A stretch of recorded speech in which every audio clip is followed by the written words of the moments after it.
Thank you for tuning in to the Movie Geeks United 30th anniversary celebration of the cult comedy classic Real Genius. Thanks to our sister show Back by Midnight and its host, Arenata Diaz, we bring you an interview with the film's director, Martha Coolidge. Enjoy. The teen comedy Real Genius was something different. It was a movie about overachievers that was also funny, sexy, and raunchy. Unlike, say, Porky's or Risky Business, movies that celebrated ambition and getting over on people, Real Genius dared to show intelligent kids who wanted to be both subversive and successful. Director Martha Coolidge brought the same empathy for young people that made her Valley Girl a surprise hit, and like Nicolas Cage's early star performance, Val Kilmer was a different kind of leading man by making his characters smart-assness sexy and endearing. I spoke with filmmaker Martha Coolidge the other day about her evolution as a filmmaker and how she came to be a part of Real Genius. So here is my interview with filmmaker Martha Coolidge. I think it was in Rhode Island School of Design where you wanted to do film. You were one of the first. Oh, ones? yes, absolutely. I was, there were about, I went there and I wanted to make film. So I convinced them that I could be a film major in the Department of Illustration, because they had no film major, but they did have a professor, Hardu Keck, who loved film, and he had kind of just fallen in love with film.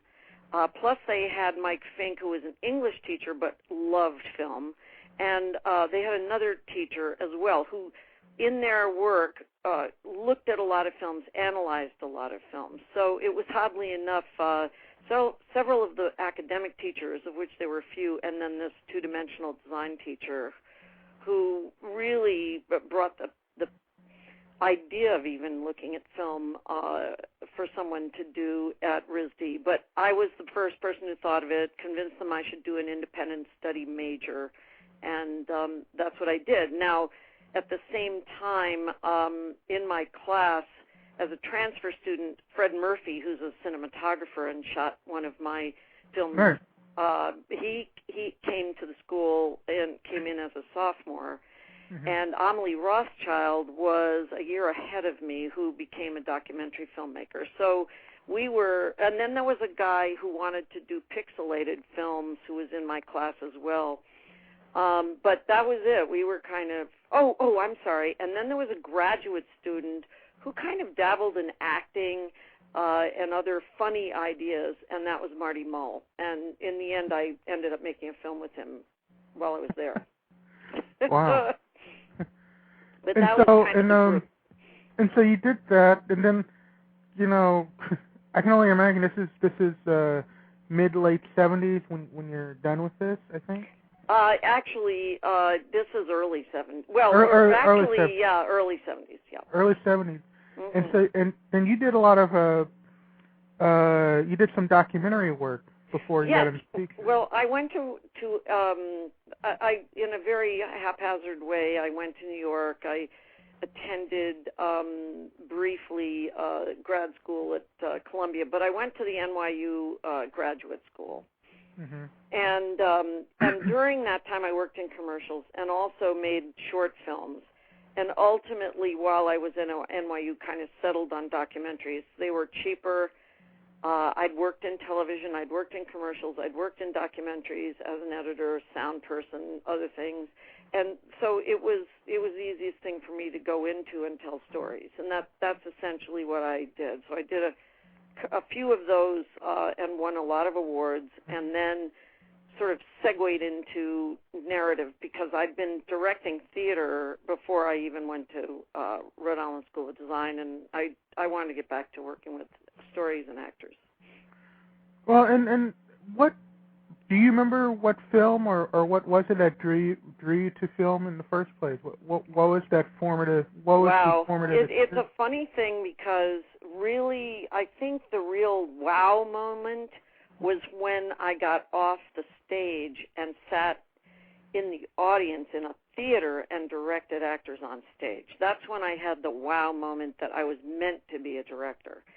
But what was great at RISD is I could put together all my visual arts, my music, which I'd been a singer, and and storytelling and directing.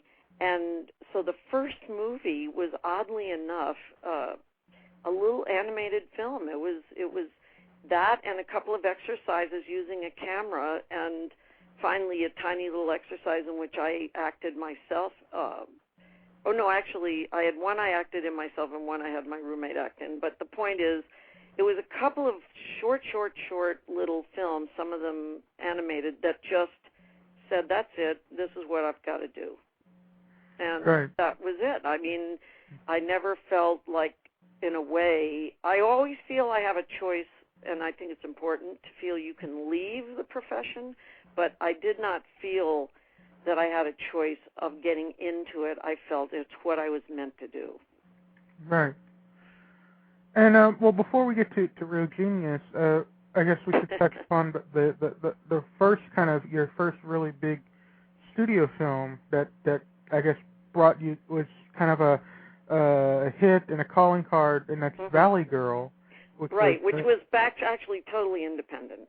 It was independent. Totally independent film made with, financing from a little company called Atlantic Releasing, and the whole film was made for under $500,000. Well, I'm kind of curious about the film in this way, because it came out, if I remember correctly, spring of '83. Yeah. April. April of '83. So I have to.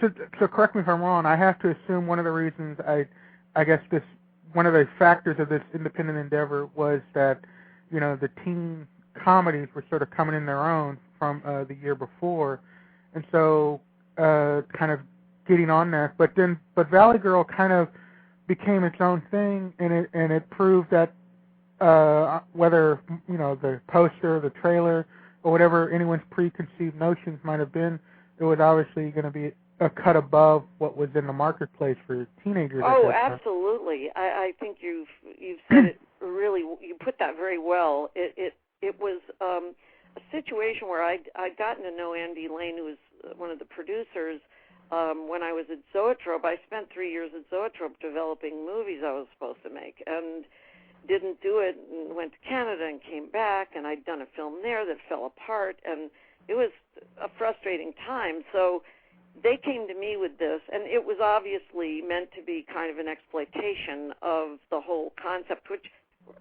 it was all over the place. It was on Saturday Night Live as a character, Valley Girl. It was, there was the song, there were other things. Well, they wrote the script and gave it to me because even though they had directed, the two producers, they'd done action films, and they didn't really, even though they wrote it, they didn't feel they really wanted to do a movie about girls. And so they gave it to me, and the financier was really afraid of having a woman direct it. He was afraid it wouldn't be exploitive enough.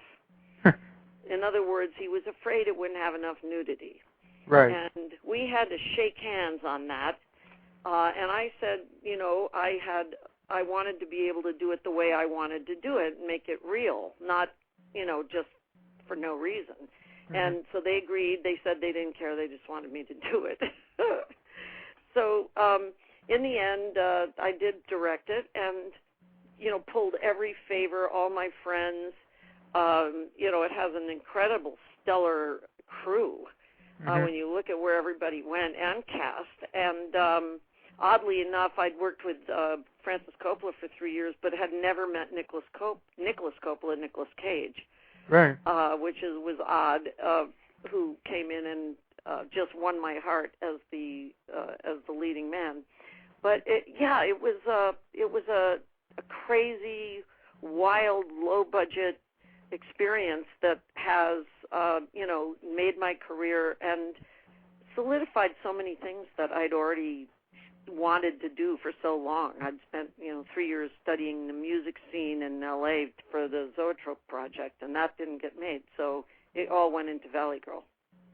Yeah, I mean the Plimsolls, Modern English, Barks, I mean, it's one of those early iconic soundtracks. And so I have to imagine for the financier, then for you, that when it comes out and then it not only does it, do well and they get their money back, but I'm sure the delighted bonus was you actually were getting good reviews from critics. Well, that was it. When probably the best screening of my entire career was when we showed it to the two financier business guys, and they wanted an exploitation film, right? So they're sitting alone in this huge room, and we projected it double system, and we're sitting in the back, myself and the producers and the editor, and we're running the film, and when it's over, there's this sort of silence, and the two guys stood up, and they turned around, looked at us, and said, "Oh, my God," they said, "it's a real movie."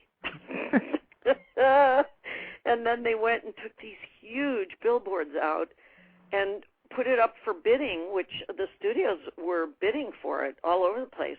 There was a war between several studios bidding around $4 million for the picture, which, any smart guy would have sold it, but they felt they could do better. So anyway, they ended up cycling the prints and distributing it themselves, and they did a hell of a lot better than just made their money back. They made a fortune. Right. But we had very shaky deals, and they were a little on the hard to track down side. So. Right. Baptism by fire, I guess. Yes, that's right. Well, and because of that, I guess this happens with every director when they have their first big, this big hit. It seems like you must have gotten, the scripts you got were teen sex comedies?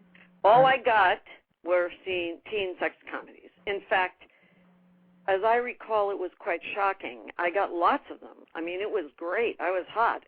I had a 5-room office at Paramount, but it was one teen sex comedy after another, in which generally the girls didn't even have names. They were just referred to as pigs and things like that. It was really remarkable because they were teen sex comedies, and it was a little hard finding something to follow up with because they were so appallingly bad. Yeah, and your follow-up film is Joyous Sex, which was not a good movie. Right. And it could have been. It wasn't a teen sex comedy in the sense that I'm saying, in fact, it was originally a National Lampoon picture. It was meant to be hilariously funny. The problem was that they had something like 8 days of prep, and I had sort of been a hero on Valley Girl and thought perhaps I could repeat it because doing a studio picture was a whole different deal. And it was $2 million budget, but they gave me the crew. I learned so many priceless lessons. You can't just take a crew. You have to pick your people who work well with you. You cannot just be given any old person. You've got to pick them because they're the right person for that film. We didn't have a finished script. It was in the writing stages during the entire shoot. It was a very tame movie with a very raunchy title, and in the end, I met some great talent, but the movie didn't have enough money. It just could not. Sorry about this. Should we just wait? I'm on the wrong. You can just go ahead. Go ahead. Okay. The fact is that I brought in a lot of talent on that movie, but the truth is, without enough money, without enough time, I shot it in 20 days, without enough anything, I mean, support team, crew, everything. My AD quit. I should have known that was a sign. He just couldn't handle the way it was being made. So I didn't know enough, and I learned lessons that have done very well by me for the rest of my life. Honestly, I wouldn't be nearly the filmmaker I am if I hadn't gone through that experience. And so my guess is I assume that because of that, when you went to the next film, you're going to be more in control. Much more. So and I had nicer, frankly, the whole situation was better.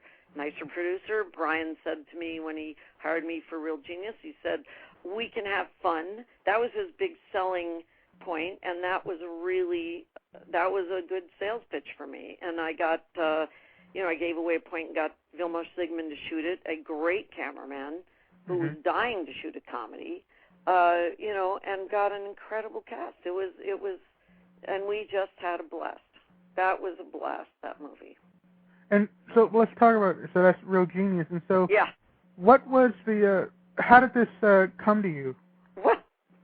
Well, Brian Grazer liked Valley Girl. He liked the sense of humor. He liked everything. In fact, he said he never thought about it female or male. He said he just liked the movie. So he offered me Real Genius, which at the time was far more traditionally male kind of sex humor, because it had a lot of penis jokes and, a lot of things like that. And the first time I turned it down, and then I thought about it some more. He went out and got a little polish done by Lowell Gantz and Babalu Mandel, and that definitely improved. It didn't. Not to say the first script wasn't funny, but it just didn't show itself to me as to why I should direct it. Mm-hmm. And then as the picture sort of evolved, then I brought in P.J. Torquevay with Brian. He introduced me to him, and we did this movie. It was great. We did a terrific rewrite and kept all the funny stuff that was there, but we put in sort of more of a plot that had more of a through line and the Jeopardy, and did a lot of research. And I think it's because of all that I had tremendous conviction and respect for science. And I wanted to make smart guys funny, which is what Brian said he wanted to do. And, make smart guys funny and attractive and hip and all of that. And it is remarkable. There are so many people in the sciences that say that they have been inspired to go into the sciences because of that movie, and I'm very proud of that. Well, first thing I guess we could talk about it. I guess it's the casting. Yeah. And so here you were, 2 years earlier, with Nicolas Cage, kind of giving him his first starring role and launching him, and you the same thing with Val Kilmer. So what was that casting like? What was the process of casting? Well, Val actually, Kilmer? it's very interesting. Val was in New York at the time. Mm-hmm. And he heard, we were casting, and it was a studio picture, so we were casting a broad swath of, with a lot of breakdowns out, whereas Valley Girl was quick, and, mm-hmm. we cast the whole picture in like 2 weeks. But this picture, he heard about it. He made a tape, which I won't forget. He made himself an audition on videotape and sent it to us. So the first time we saw him was on his own videotape, where he interpreted the character and did it and did an audition, and then we flew him in. So he really wanted the part. It wasn't an easy part to cast. I remember I interviewed and liked John Cusack, but there weren't a whole lot of people who could play Chris Knight, and had to have intelligence and energy and sort of whimsy and quirkiness, and be sexy, because I wanted the guy to be sexy, and so it was challenging to cast that part, and very challenging to cast the young guy too. Yeah, Gabe Jarrett. It's an interesting performance, because obviously he's the naive straight man to this, but yes, you have, I guess, the challenge is to make him not a cipher and someone who just falls into the woodwork. Right, and, right. And so that comes off very well. Well, and he was very young. What was interesting is I met this young genius kid who'd actually was in law school at the time. I think he was 13. Mm-hmm. He'd taken a year or two off to act on Broadway. He already graduated from college. He could do a Rubik's Cube in about 15 seconds. And he represented, genius IQ kids all over the world and spoke to Congress. Amazing kid. And I screen tested him. In fact, I brought an acting teacher in to work with him, because someone who has that much mental ability is often too mental to be a really spontaneous actor. The kid was brilliant. He really was. and for various reasons, the studio didn't want to use him, but oddly enough, Gabe was the closest thing to him and an actor. Mm-hmm. You know, not to say the other guy wasn't an actor at all. He was, Right. but just there were various things between the look and other things at the studio, you know, because they always get to say who really gets the part.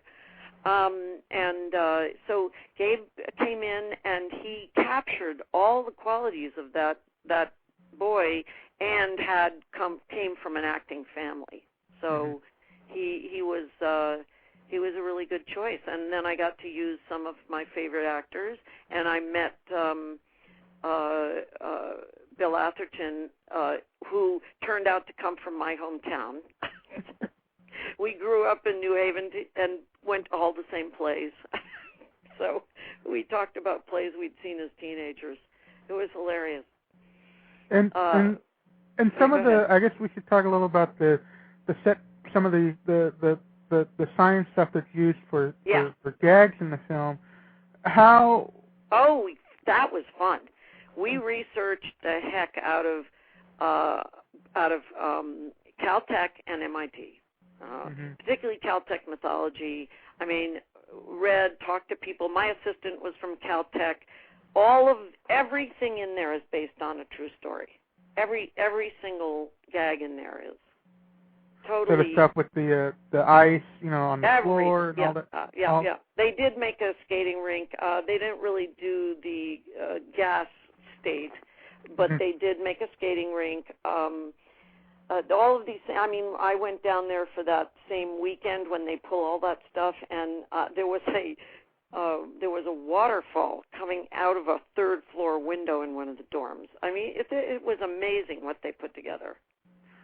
Well, and then the big set piece is the popcorn. Yeah. And so how did that evolve? Okay. Well, again, you go to, I wanted it. It was really a revenge picture, but I wanted to make the revenge humorous. I didn't want to make the revenge just revenge, like we blow his house up, which of course we could have. That's a laser weapon, right? Right. So it was Ron Cobb, the political cartoonist / designer, who came up with the concept. He designed, by the way, the Back to the Future car. He designed Conan the Barbarian, and then he did Alien. He's had an incredible career of doing all kinds of things, and but he came up with the popcorn, and so I started threading it in. We put in that our professor hates popcorn, and and then you just thread the idea in, and how could we do it, and got this hilarious, very straight-faced effects guy. See, in those days, there were less visual effects. We had lots of visual effects, but there were less visual effects. You couldn't do popcorn, for example, in a visual effects then, and more physical. We had to actually do it. So we had to construct a house that could fall apart with the popcorn and then go back together again. And I remember when we were shooting that scene at 5 cameras, and up the street were 38 40-foot tractor trailer trucks filled with 100 pounds or tons, I guess, of popcorn. I mean, just to come, because it's big suction tubes, and they moved it with vacuum tubes, and they'd stick one of these tubes in the trucks, load up the house, suck it in, and each time you ran the house, it was 15 seconds long. And then it would take 2 days to clean it up before you went back to clean. But you could keep going all day, just adding more popcorn. And I'll tell you, doing it was much more amazing than even seeing it in the movie. It was extraordinary. We had to find a neighborhood that would let us build that house. I mean, it was crazy. And popcorn, we needed 140 tons. So we popped 40 ourselves. That took 6 weeks with 6 giant commercial popcorn popping machines, which first we put in a warehouse, and that burned down because it's highly flammable. Nobody was hurt, but the old warehouse burned down, and so we put them outside on the studio lot. So these popcorn machines were going night and day popping popcorn, and the smell of popcorn throughout the studio and the neighborhood was overwhelming. And I think I was very smart. I didn't eat popcorn through the entire year I made the movie, and then now I still love popcorn. So I could have definitely OD'd. And so when the film was coming together, could you tell? One thing is when you're making it, but then when it came together in that screening, could you tell that before it was released that you were kind of it was something along the lines of Valley Girl, it was actually going to be a good film and connect with people? Well, I felt so. I mean, all the director can do is follow their vision and their conviction, and that's what you have to do. I had once I read that script and kind of saw where I could take it, I had a conviction about it, and I was inspired by Brian saying, I want to make smart people hip and sexy, and I felt I could do it by making the science real. So we got this Professor Martin Gunderson, who still teaches at USC, who was working on space-based laser weapons at the time, and he was our advisor, and all of the actors had instructions with real lasers. They went down and studied the math enough to know that it was real. Ron Cobb designed the big laser, and it was based on. He loves to combine science and fiction, and then the real kick was Dabney Hall, which is a dorm at Caltech, has incredible graffiti, and we based the look of our set on Dabney Hall, and then the set decorator went down and photographed all the graffiti and had the set painters paint the graffiti literally from photographs. So it's all this really super smart graffiti. Mm-hmm. You could freeze frames and read the graffiti. But then in the middle of the night, because it was a union shop, right? They had my assistant got a bunch of Caltech students to come up and just put the coup de grace on the top, add more graffiti of their own graffiti, so that it just was fun to have these details that I believe a movie you should be able to go back and look at it and look at it and look at it, and every time you look at it, you see something else. And there's a link from my website to Caltech where they have found all kinds of references to Caltech in the movie, and to so far the ones they've found are all notated on this website. and also one last wrap this up is that once again, like Valley Girl, Real Genius had a kind of rather unique soundtrack. Yes, and it suffered from the opposite problem. Mm-hmm. Valley Girl, we really were one of the very first, if not the first, to put together one of these. Everybody gets paid the same, low budget, group soundtracks. And I had Michael Papali, who had incredible ears, and we just sort of worked together in a pair. And I'd hear things. I mean, the Modern English song had already come out and kind of died, and I was listening to K-Rock, and I heard this song, but they didn't back announce, so I didn't know what it was. I sang it. I kept singing what I could remember of it to Michael Papali, and finally he found the song, and we put it in the movie, and it made the song. I mean, that song, it was great. And then we had last-minute additions like, Electric Avenue and different songs that, and then we had songs in there that got taken out at the last minute, so the poster, the original movie, has the wrong credits on it. Had The Clash in it, it had some other stuff, and these songs went in at the last minute that became hits. So this was because we had a CBS record deal that got blown out with some changes at the last minute, and the Atlantic guys didn't want to go change the movie.